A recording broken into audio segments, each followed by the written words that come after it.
My name is Jane Bradley. I am an investigative journalist at the New York Times, and you've probably sat through some really impressive lectures with about data source and open source investigative skills.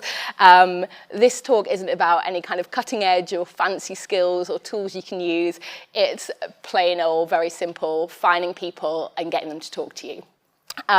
So I think this is the most fundamental and timeless and important journalistic skill that applies to you whatever your specialism is, whatever your beat is, and whichever country you're working in. And a caveat that, this is art rather than a science, so I'm very open at the end of this talk. If anyone's got any other tips or advice or things that have worked well for them, I'd love to hear them as well. This is all based on kind of my experience, and I kind of, as an investigative journalist, one of the hardest jobs is tracking people down and getting them to talk to you, and that's something that from quite early on I figured out I was reasonably good at. So, first thing, finding sources.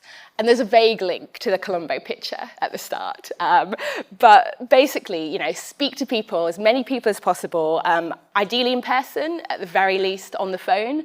And what I would do when I was working in daily news rather than investigative journalism was you speak to people just as like a matter of course. You're constantly speaking to sources, interviewees, press offices.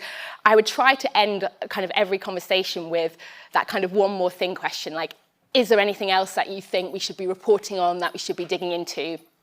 And I got some of my first, I say big, relatively big, I was working in regional news at the time with not much time to dig into things, but I got my first kind of scoops and exclusives that way, just through that off the cuff, make the most of talking to someone to see if there's anything else you should be digging into.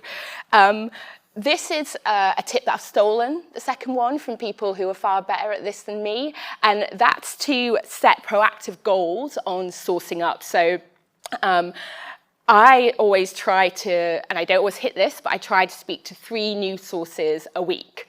And I keep track of them on a database. I categorize them, law enforcement, corruption, social justice, and just by simple math, if you're speaking to that many people, you're probably going to get a story out of 1 out of 10 sources you speak to. But if you're constantly speaking to new people, you're getting new ideas, new leads, and you're bound to get more stories, basically.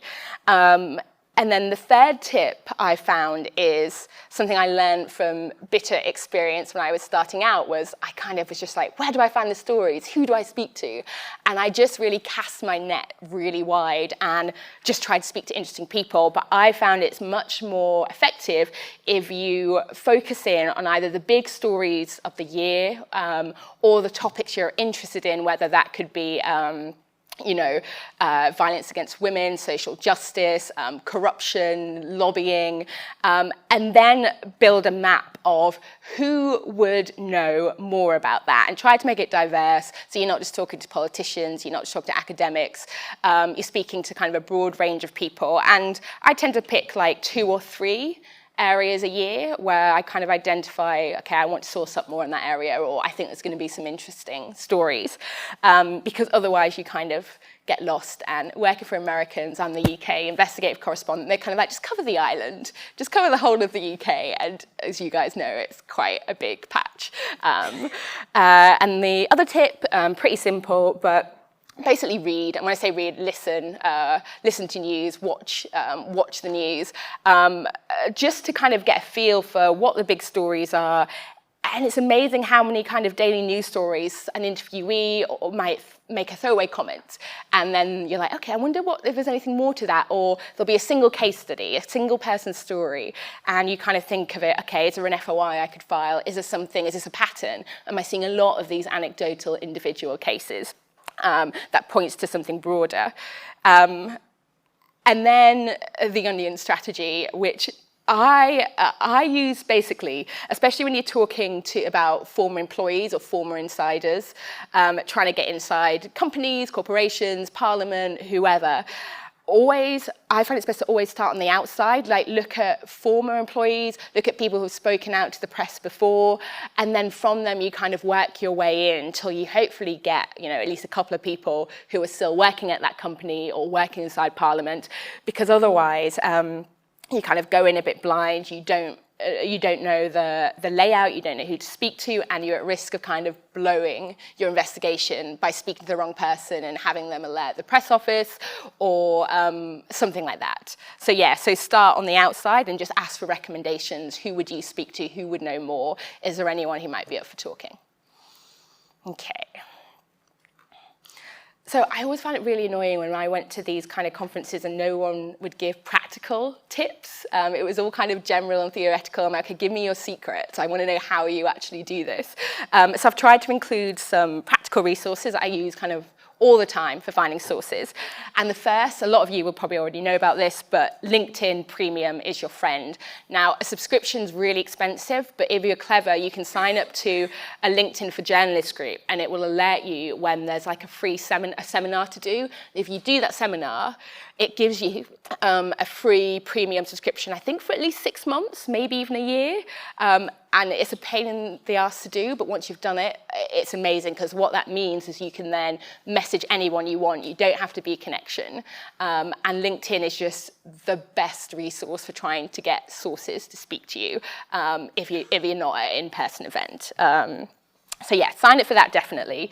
The second thing is basically, it's an equivalent of Trace IQ, which is like the electoral roll, but a more sophisticated version of it. So that's my main source for finding contact details and addresses for people. Who You Investigate is just one of the companies that offers that, and they do free trials if you're freelance or student journalist. If not, try and get your newsroom to sign up to it. And that basically, it's the electoral roll, but in a really easy, searchable form that allows you to track people down. Particularly useful if you're going to be doorstepping people, but it also has email addresses, phone numbers on for anyone who still has landlines in 2022. The other point is quickly Companies House and company databases, and it's such a rich source that I've got a separate slide about that later, so I'll come back to it, but it's not just about finding accounts. You can also use it to track down people and sources to speak to you. There's a lot of data, particularly in Companies House, but also global databases. The second thing is basically political sources. So Hansard, which is a record of what's said in the Houses of Parliament, is a great source. Minutes from APG committees or reports from that, which all parliamentary group committees, and there are a ton of them. There's like committees on whistleblowing, there's committees on COVID, there's committees on violence against women. And why that's really useful is that generally it's cross-party, and I think, well, actually the advisory groups contain people who are part of Parliament. So with COVID, it was a massive source of leads for journalists who wanted to find out which scientists sat on stage, for example, or these committees who were advising the government but weren't employed by the government, so therefore might be more willing to talk to you, basically. So they're all really rich sources to find. Not only sources, but Hansard particularly to find out leads on stories. You'll be like, okay, why is that MP mentioning concerns about, say, children being used as covert spies? What do they know about that? So that's great.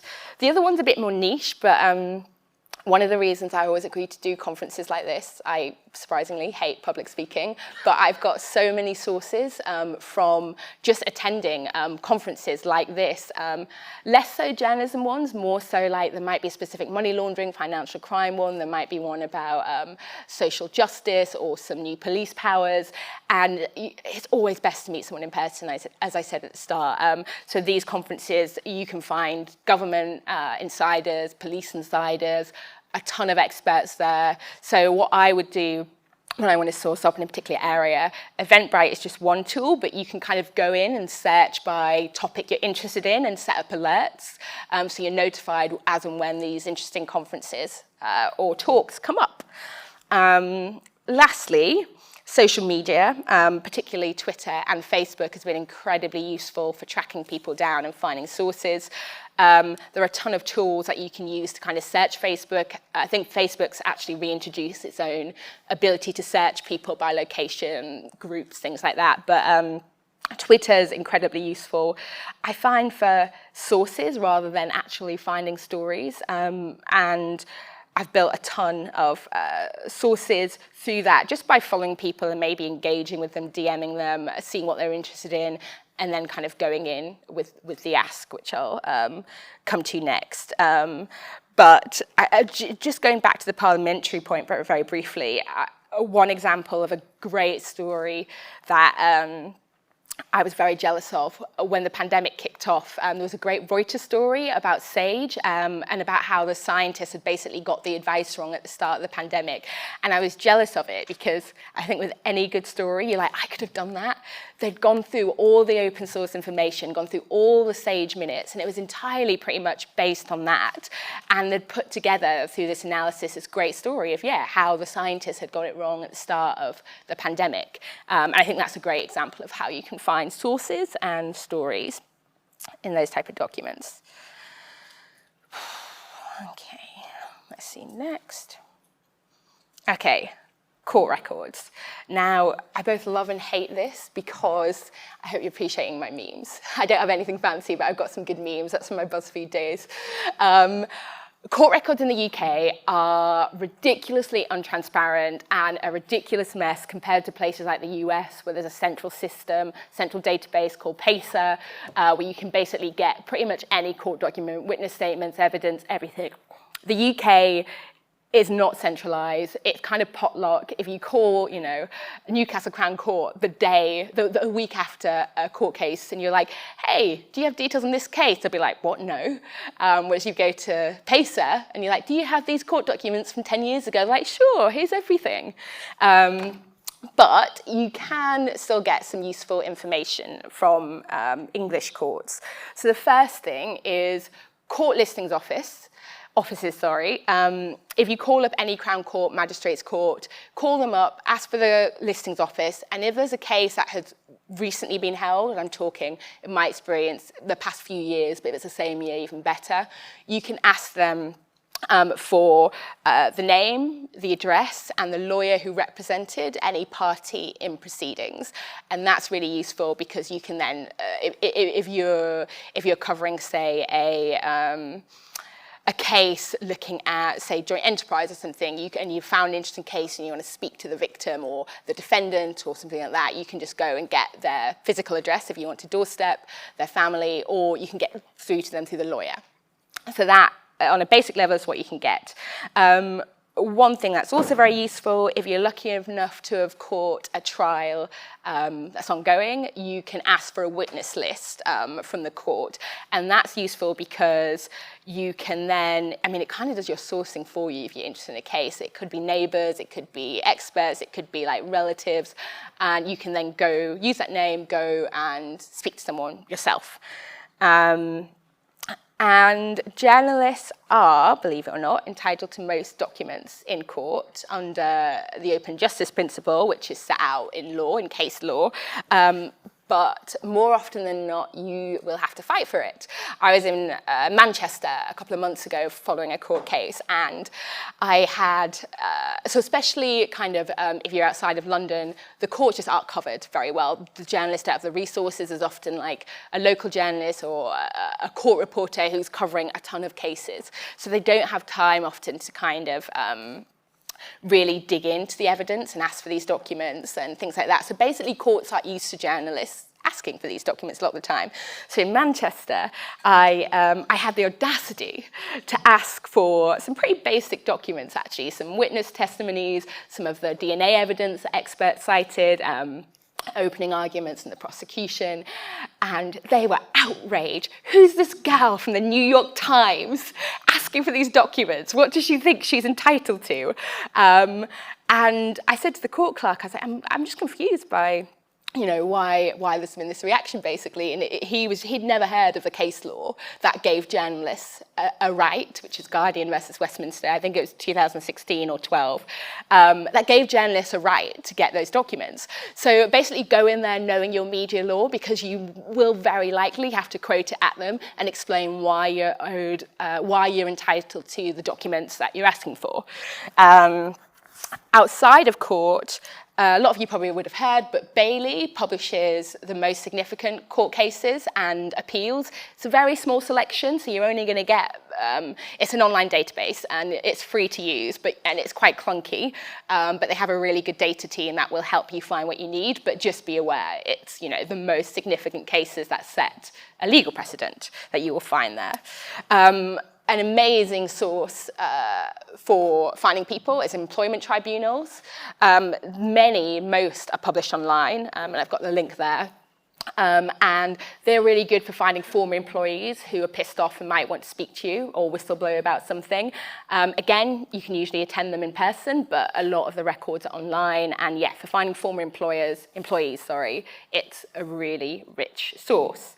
The other thing is insolvencies and bankruptcies and other civil cases. There's a few resources, but these are really good if you want to, again, for finding sources, if you are looking for, especially into financial crime or kind of a financial story, if you want to look for creditors who may have been robbed of money or lost out from money and might be pissed and want to talk about whatever allegedly dodgy company that you're looking into, you can find them using this tool here, Viz Legal, which I find incredibly helpful. God, I've been talking a while. I did a talk before this, so I really am running out of breath here. You'll have to bear with me. Yes, so company records, I love them. And probably my biggest success was I used companies' house records about 5 years ago now to identify and track down the family of one of the world's most wanted terrorists, a guy called Alexander Coty, who was one of the ISIS terror cell, nicknamed the Beatles, headed by Jihadi John. So this was a really weird journey. So basically, I had a tip with a colleague, Adam Goldman, who worked at the Washington Post in America at the time, that he had a tip from an intelligence source about one of these guys' identity. But all we knew, he was a Londoner. He was probably around the same age as Mohammed Anwazi, so probably late 20s, early 30s, and he was mixed race. That's all we knew about him. Based on the fact that he was a Queen's Park Rangers fan, he probably lived in West London, but again, that was assumptions. So I scrolled, kind of Trace IQ, the electoral roll, trawled it for ages trying to find an address, a hit for him. And we also didn't know how his name was spelled, so we had to try many variants. And in the end, I found an address in West London that could have been him. However, on the electoral roll, the electronic electoral roll, he was listed as a Mrs. Alexandra Coty. So I was like, okay, can't be it. But I kept coming back to that address because it was the only one. And then I found a company that was linked to that address, really old, 10, 15 years old. And again, the electronic records all said it was a female, Mrs. Alexandra Coty. And then I trawled through to the incorporation documents, which are handwritten. And I was like, aha. And I found the incorporation document which said Mr. Alexander Coty. And it was the only record, and it was handwritten, that didn't say it was a woman by a different name. So from that, I found out who he went to business with. I called him, and he was like, oh, yeah, Alexander, I don't know what happened to him. He kind of went really religious. Yeah, his mum's Ghanaian. His mum's white, his dad's Ghanaian. He is mixed race, yeah, but I don't know what happened to him. He got really religious, started to talk about going to Syria, and then he disappeared. So I was like, it's probably that guy. And from that led me to his brother and a bunch of other people who we could then confirm with the intelligence sources in the US was him. So that's kind of a biggest hits example of how you can use corporate records to find people. But generally, using Companies House, you can search by company name, director, company ID, and you can find a person's full name, a date of birth, nationality, and all of that is really helpful if you're trying to track them down and find a physical address for them.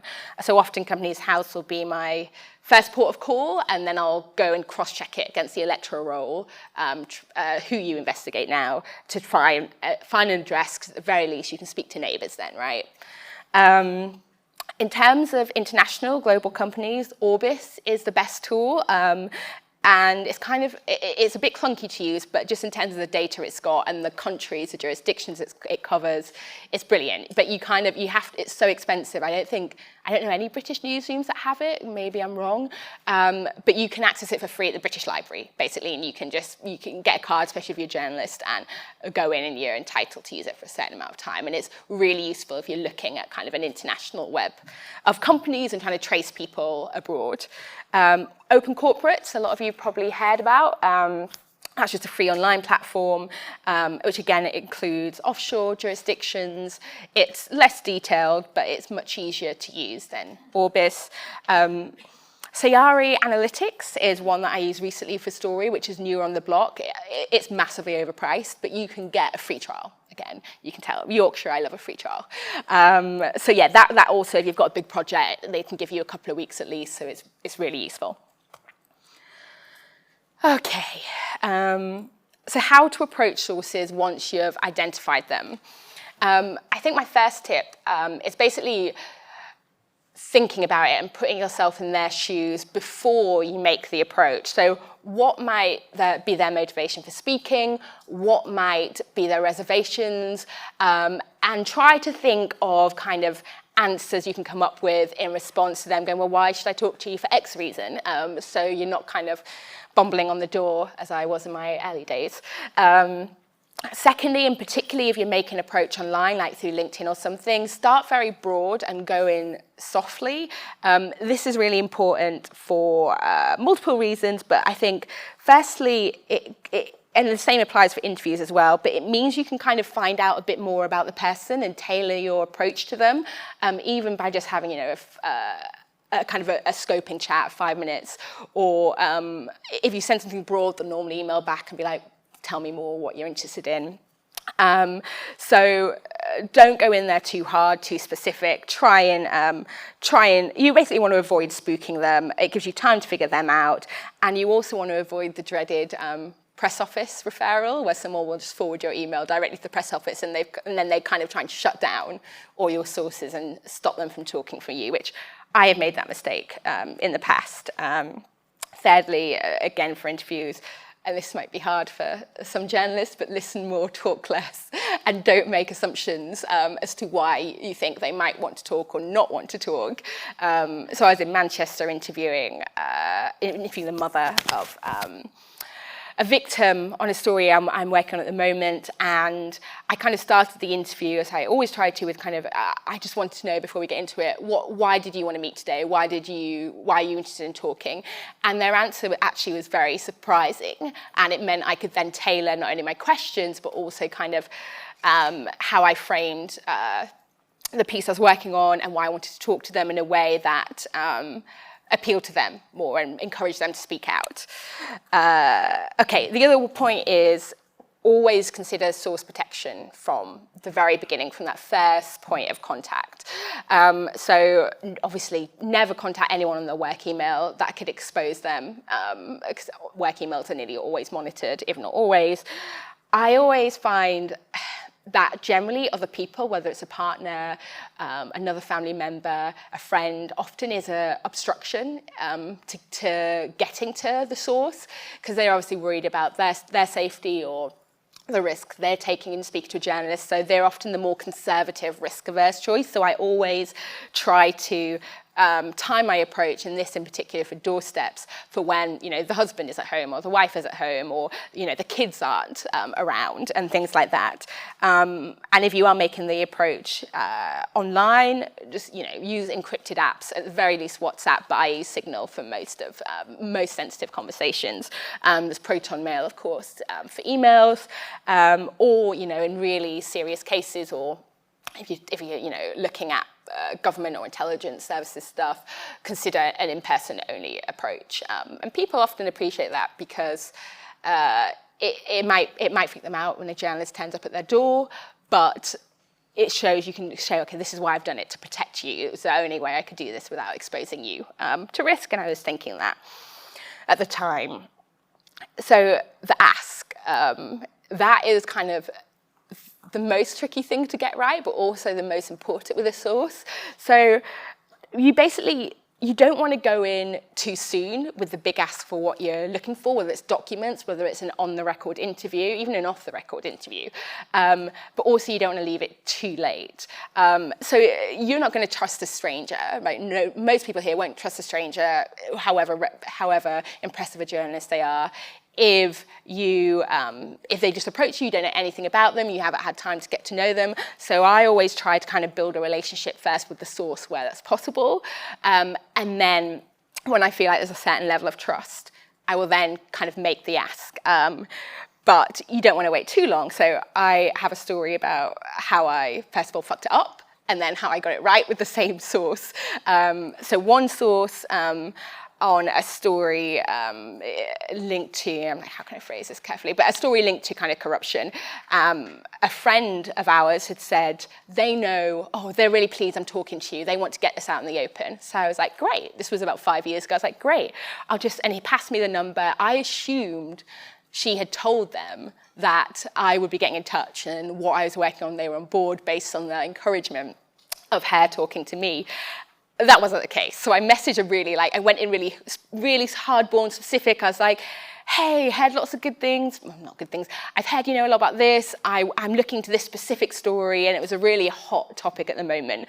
And I'd love to talk to you about it. Off the record is fine. And it freaked them out completely.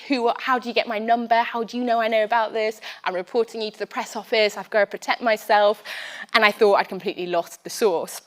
So I backed away, didn't make the approach again, and we kind of I kept on and off in touch over 2 years, basically, gentle, the slow game, because I figured they were a very cautious person. I'd gone in way too hard at the start, and I knew they were so well placed to be an amazing source for a ton of stories. And then we finally met in person, and I asked the question, was there anything you want to talk about? They gave me a huge story. It was a story that was published recently about one of the Conservative Party's biggest donors and former treasurer, who had made this huge donation to the Conservative Party from funds that the bank believed had come from a Russia-linked source, his father-in-law, who was a pro-Kremlin politician in Ukraine. And with that story, we'd kind of been, the documents that I needed, we were kind of playing the long game. It was toing and froing. I want this out, but I don't want to take the risk by giving you the documents.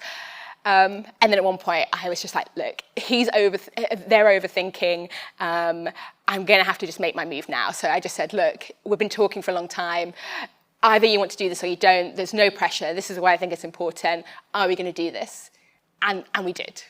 And I got the documents, and literally the next week, as I thought, they started kind of having second thoughts and things because they thought about it too much. But by that point, the wheels were in motion and it was happening. And in the end, they were pleased about that. But that's kind of a story in how to get wrong at the beginning and how to kind of be patient and kind of draw it back. And it's worth it in the end with certain sources. Okay, nearly there. Okay, the Doorstep. So the Doorstep, I think, is one of the most misunderstood by the public methods of journalism, and also one of the most important when it's done right.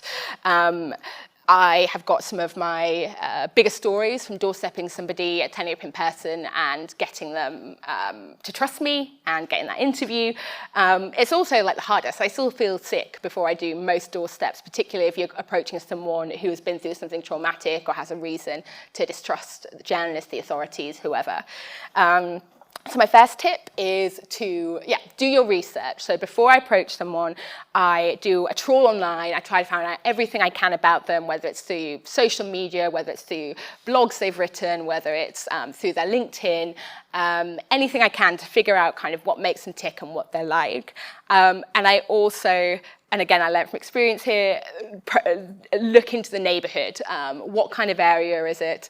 And kind of dress and frame myself appropriately. And I say this because during a story I did on suspected Russian assassinations, I was doorstepping a lot of very rich oligarchs around Surrey and London. And I dressed down. I mean, this is dressing down for oligarchs.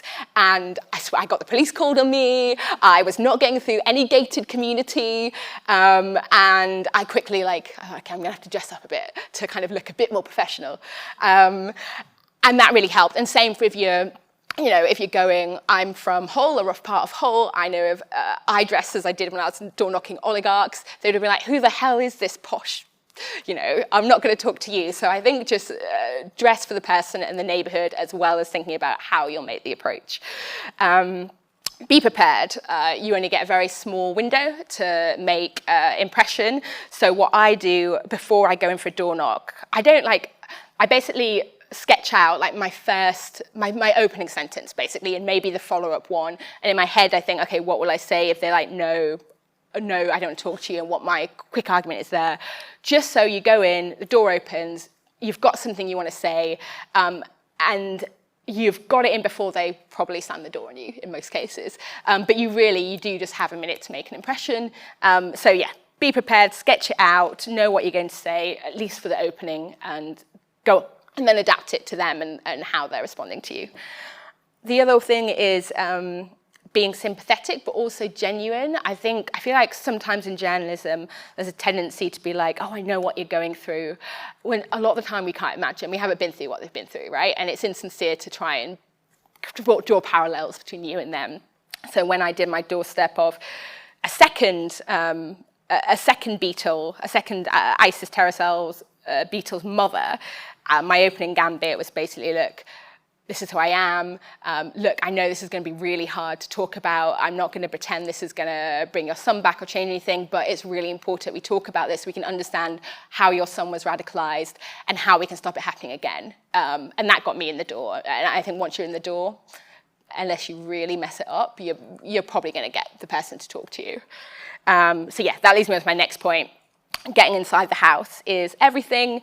Don't explain the story outside. For one, it's often too sensitive, and if they've got neighbours around, they're going to be really self-conscious and aware of that, or strangers walking by. It can also be a way to entice them, to get them curious, like, why is a journalist turning up at my house? So if you offer to explain everything inside, no obligation to take part, no obligation to give an interview, let me just have 5 minutes of your time to explain why I'm here, and if you don't want to talk to me, I'll go away. And there are some sneaky tips you can do to help you get inside. So if it's raining, forget your umbrella. You can be desperate for the toilet. I used that a lot when I was pregnant. Really worked. Because yeah, once you're inside, you get offered a cup of tea. Always take the cup of tea. Take a while drinking it. If they've got pets, show that you love pets. Just kind of things where you're trying to show you're a human and finding something you can engage with them on, rather than just being this terrifying journalist who they don't know who's turned up at their door. Yeah, timing, I kind of touched on this before, but try to get them alone, avoid meal times or the rush before work. And you can see most of this, I don't want to just repeat what's there, but I think one point is just about the being ethical, and this helps with the public misunderstanding around doorsteps, which is, you know, always identify yourself as a journalist, carry a press card or business card. If there's a kid or someone vulnerable, you know, there's some horror stories about journalists then interviewing them or trying to get information out of a kid. And that's not right, it does all of us a disservice, and it doesn't help you with trust.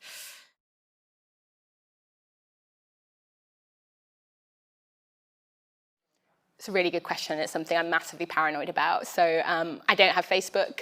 I deleted it when I joined the New York Times, and I used an alias anyway on other social media. On my personal accounts, I only have Instagram. I use an alias. I use a fake name. Twitter, because it's professional, I obviously use my real name, but I'm careful not to give out clues as to where I live other than London. And I'm careful not to give out any information about my family or people close to me, because a number of people I've tracked down by finding like a partner, a wife or a husband who's oversharing massively on Facebook, yet they don't have Facebook, or they're super security, safety aware, but all you need often is like a sibling, a kid, a mom, a dad, partner, and then you can kind of figure out so much. So I'm very careful of what I put out there online, and also in terms of the electoral roll and stuff like that, which obviously I use all the time in my work. I make sure I'm on the private roll. Luckily, my husband has an incredibly common name, so I use that rather than my professional name. And generally just kind of take steps to not be oversharing online or through these databases. But it's a really good question, especially when you're doing stories about terrorists or Russia or stuff like that. It's hard not to be overly paranoid sometimes, but also not being too slack.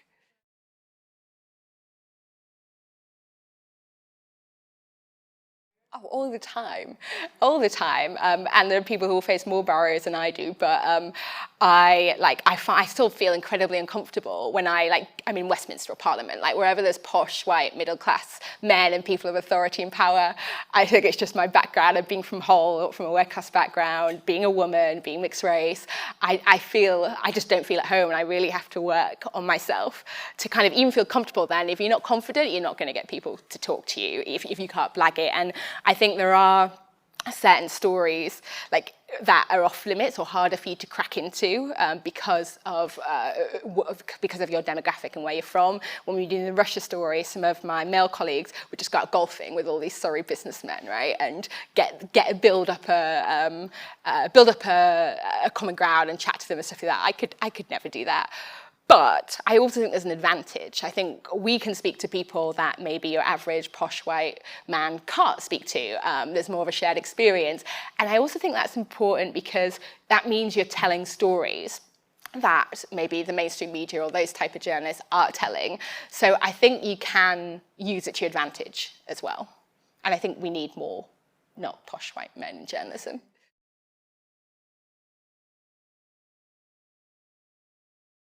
It's funny you ask that because I'm literally in the process of doing that right now. So, and you will continually come up with that in journalism, in investigative journalism in particular.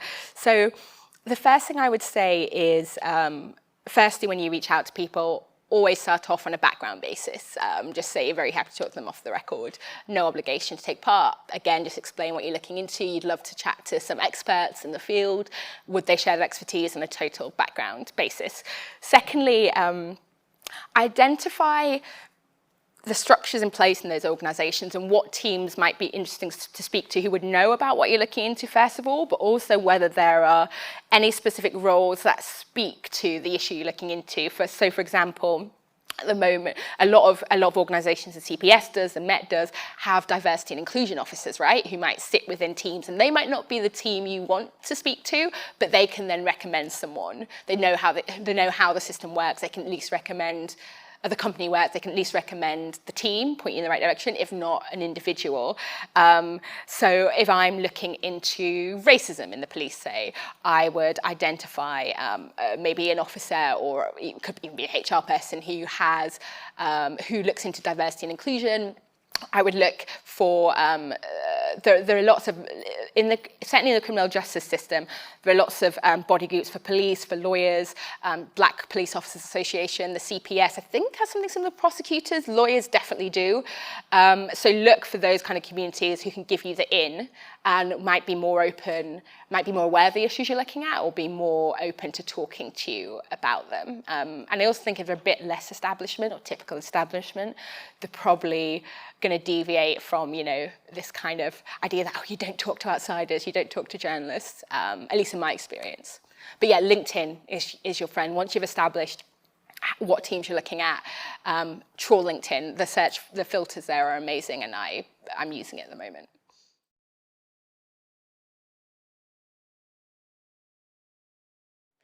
It's a good question again.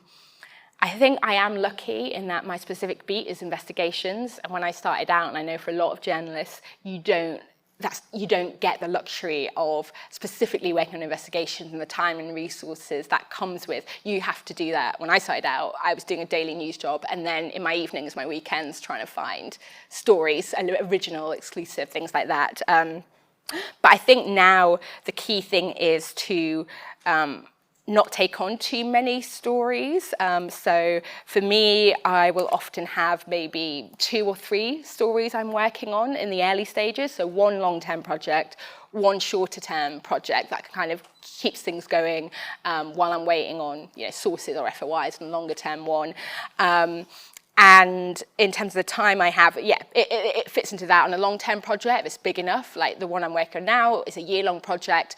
The other story, the Tory donor story, took me 2 weeks. So it really depends on the story, how complex it is, how big it potentially is, to how much time you get. But if you are doing news as well, which I think a lot of people are, it's a really tricky juggle to make, to be honest. And I would try and set aside, I think, at least one day a week, depending how busy I am, if not a couple, where I might do a bit of evening work looking into sourcing or even just researching investigations, FOIs, things like that. But it's a challenge, especially when you don't know which story which story might collapse at the first lawyer's letter. And it's something I think you just kind of have to take on a story by story basis.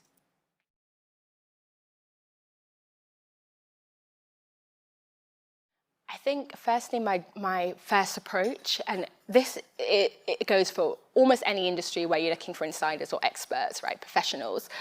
I appeal to them on two bases. One, keep it broad, say I'm researching this topic just in the early stages, but I'm trying to speak to as many experts as possible. And as many experts as possible, I think, helps because it reassures them that it's not only them who you've contacted, it gives them some cover.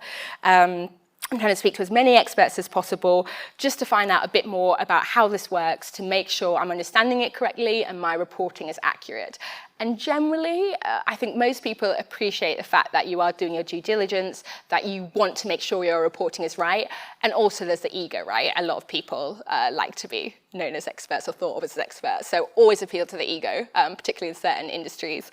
The two resources I would generally use when starting off, either do a trawl of employment tribunals, and see if there's any pissed off former employees, and two, I keep coming back to it, is my favorite, LinkedIn, to try and find sources. And then once you've got even a handful, even 3, then what happens is they will recommend someone else, and they'll recommend someone else, and before you know it, you've spoken to 40 people.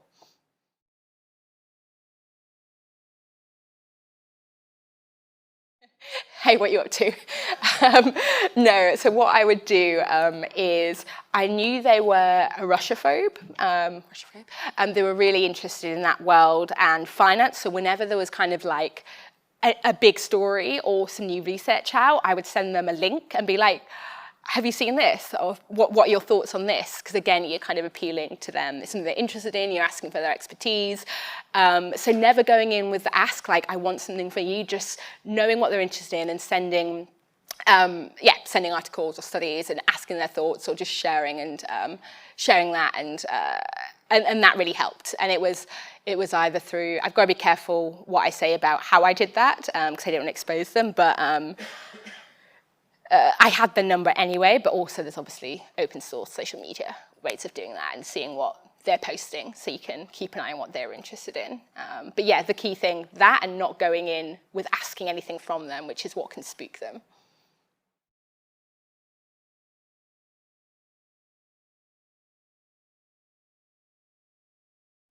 Both really, really good questions. On your first question, I'm going to quote a colleague who's way better at this than I am, but they have this database I mentioned at the start where they keep track of sources, and they will, I think almost like with the key sources, have reminders that they haven't checked in with them in a while, so they'll just message them and be like, hey, how's it going? Or how are the kids? Or, something that, again, isn't an ask. And they keep track of them using this database, and just every few months is what they do. They will check in with them that way. So, and it's hard to keep track of that especially when you're trying to get new sources and stuff, and I need to be better at it than I am, because I think it's key. Because if you think about it, that friend who you never hear from for ages, and they get in touch because they want something from me, you're kind of just like pissed because they never ask about you or they never check in. It's only when they want something.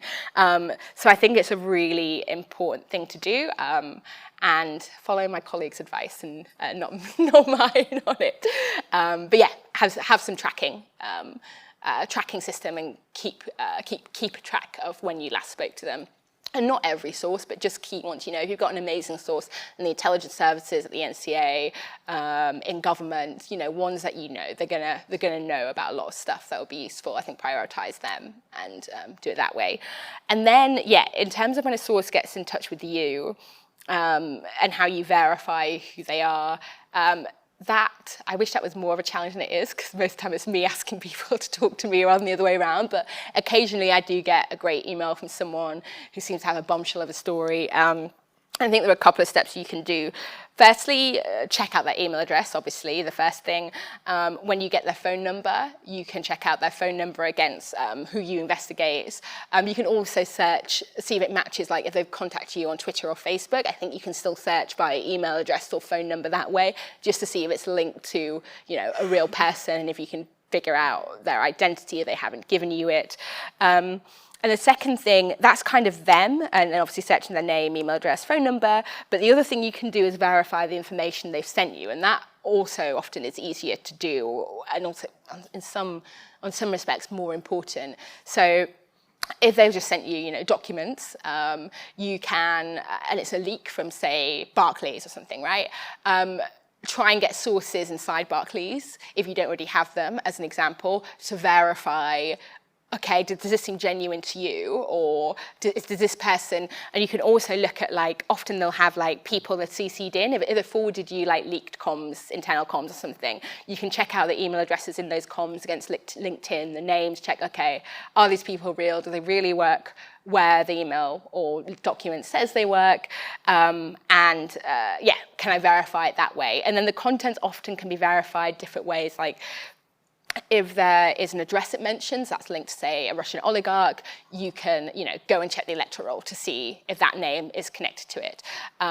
You can see if there's any other reporting that may not have, you know, covered the exact point, but verify some of the other details. That's what we try to do.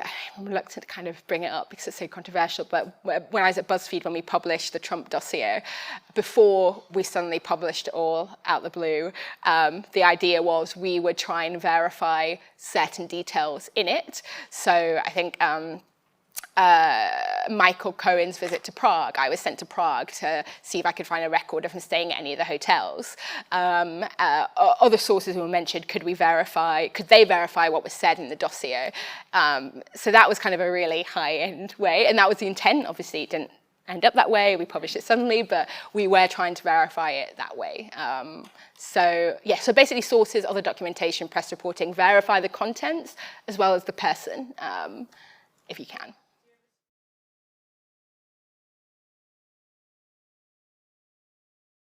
Not at the start, because it can spook them. If they say, I'm getting in touch anonymously, you know, keep my name out of it, I don't. If they just, you know, email from a normal email address and they don't hide their name, then I might ask more information about them, like, oh, how do you know this? I'm just curious, like, what's your interest in this? How did you come across this?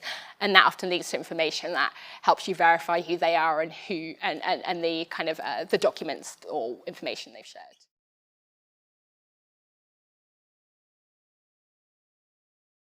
Yeah, I think two things. One, know what you're talking about, know your research. So when you reach out to them, you can kind of make it clear, you know at the very least who they are and why you want to talk to them.